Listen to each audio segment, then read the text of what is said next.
اللہ جسے سزا دینا چاہے اس سے توبہ کی توفیق چھین لیتا ہے۔ اگر اولاد آپ کی حلال کمائی کو گناہ کے کام پر خرچ کرے تو آپ بھی گناہ میں برابر کے شریک ہوں گے۔ جب تک انسان کا رویہ درست نہ ہو اسے محنت کا اجر نہیں ملتا۔ نام کا انسان پر بہت اثر پڑتا ہے، اس لیے ہمیشہ اچھا نام منتخب کریں۔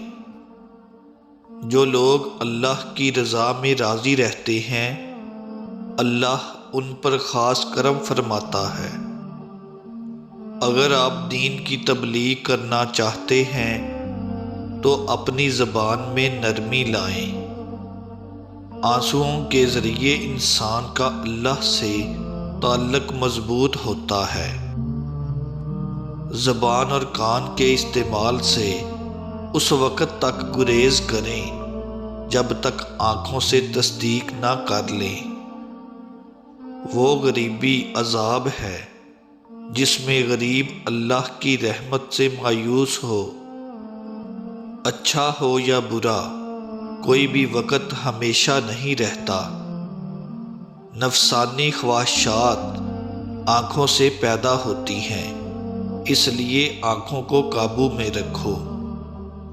اگر اللہ کی خوشنودی چاہتے ہو تو اپنے گھر والوں سے خوش اخلاقی سے پیش آؤ۔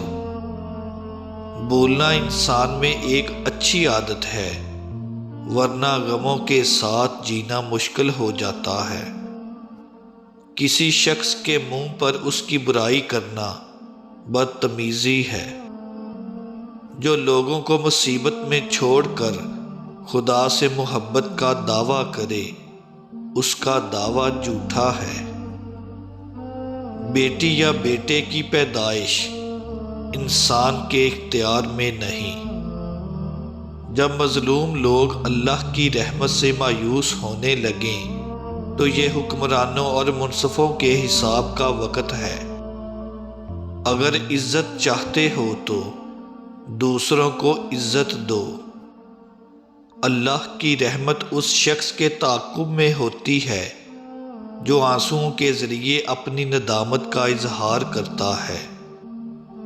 جو شخص اللہ سے محبت کرتا ہے اللہ اسے دنیا میں محبت اور عزت سے نوازتا ہے۔